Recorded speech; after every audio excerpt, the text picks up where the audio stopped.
এর আগে বহুবার বলেছি, কবিতা আমার ভীষণ ভীষণ কাছের।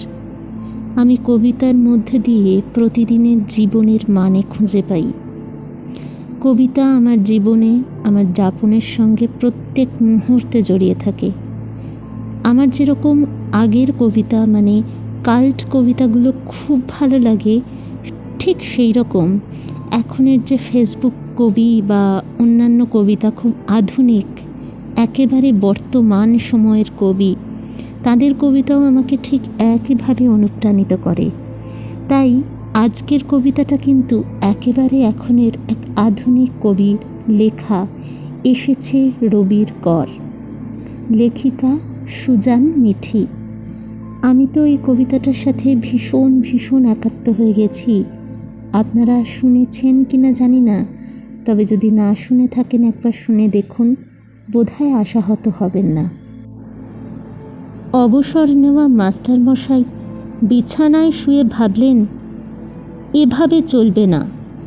সন্ধে নামলে স্টেশনের ধারে তার ধারের অন্ধকার উপড়ে ফেললেন। ঘুম থেকে তুলে পথের হাতে তুলে দিলেন এক রাশ আলো। বিজু বলে ওঠে, মাস্টারমশাই, এ কার ছবি এনেছ আজ? জুলি মাধু ঝুঁকে পড়ল ছবিটার দিকে। মাস্টারমশাই ছবিটা কপালে ঠেকিয়ে বললেন, এটা বৈশাখ মাস, জানিস তো?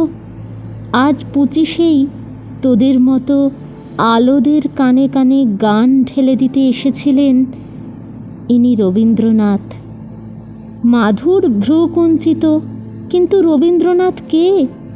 প্রতি সন্ধ্যায় তোরা এই পথে বসে যার কথা দুলে দুলে পড়িস, কাগজ কুড়োতে কুড়োতে যার সুর গুনগুন করিস, মন খারাপ হলে আমার নাতনি সুধা তোদের যে হাসি শুনিয়ে যায়, তাই রবীন্দ্রনাথ। মাস্টারমশাই এইটুকু বলেই চোখ বুজলেন। তার পথ ছাত্রেরা চঞ্চল হয়ে উঠল। রঘু এতক্ষণ চুপ ছিল, এবার উঠে দাঁড়িয়ে বলল, আমি জানি মাস্টারমশাই, আমি চিনি ওনাকে। মাস্টারমশাই চোখ খুললেন, তার ঠোঁটে আনন্দ উপচে পড়ল। তুই চিনিস? বলতো বলতো উনি কোথায় থাকেন? কেন? বুকে থাকেন, এইখানে। হাত দিয়ে বুকের বাঁ দিক দেখালো রঘু। সমস্বরে পথছাত্রেরা বলে উঠল, তুমি তো সে, তুমি আমাদের রবীন্দ্রনাথ মাস্টারমশাই, তুমি। সারাদিন ভিক্ষের পরে সন্ধ্যের দুলে দুলে পড়া, তোমার নিজের হাতেই রান্না ভাত ডাল আর গানগুলো, তুমি আমাদের রবীন্দ্রনাথ মাস্টারমশাই, তুমি আমাদের বৈশাখ। মাস্টারমশাই চোখ মেললেন আকাশে। মেঘের বুক অবধি শ্বশ্রুগুম্ফ ঘাড় নেমে এসেছে কেশরাশি। ঢিলে ঢালা কাপ্তান আর হাতে আলো, মুঠো মুঠো আলো, কোথাও কোনো অন্ধকার নেই।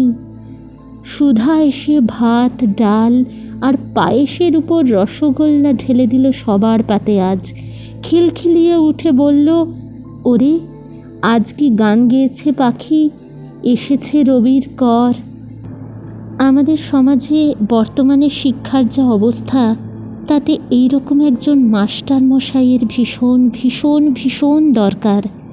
কারণ যুব সমাজ বলে আমরা যেটা নিয়ে মাতোয়ারা, সেই যুব সমাজের অঙ্কুরটা কিন্তু স্থাপিত হয় এই শিশুকালের পড়াশোনা, জ্ঞান, আনন্দ উচ্ছ্বাসের মধ্যে দিয়ে। আমরা অনেকেই এখন যে অবস্থার মধ্যে দাঁড়িয়ে আছি, যে অশিক্ষা, যে উচ্ছৃঙ্খলতার মধ্যে দিয়ে আমরা জীবনটাকে কাটাই, তাতে আমার মনে হয় এর চেয়ে উপযোগী কবিতা আর হয় না। মানুষের শিক্ষাটাকে সুন্দর করতে পারলে, মানুষের সমস্ত স্তরের মানুষকে যদি শিক্ষার আলোতে আনা যায়, তার চেয়ে ভালো আর তো কিছু হয় না। এটাই তো একজন মানুষ হিসেবে প্রথম, প্রধান আর একেবারে প্রাথমিক একটা কাজ। অসংখ্য অসংখ্য ধন্যবাদ লেখিকাকে, যে তাঁর কলম দিয়ে তিনি এতগুলো মানুষের কথা একসঙ্গে লিখে ফেললেন। প্রচণ্ড প্রচণ্ড আনন্দের সঙ্গে বলছি যে এটা আমার খুব ভালো লাগার একটা কবিতা।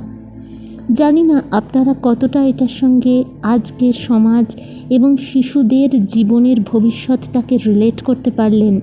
যদি আপনারা মনে করেন যে এটা একেবারে রেলিভেন্ট আজকের যুগে, অবশ্যই ওনার পেজটা ঘুরে আসতে পারেন একবার ফেসবুকে।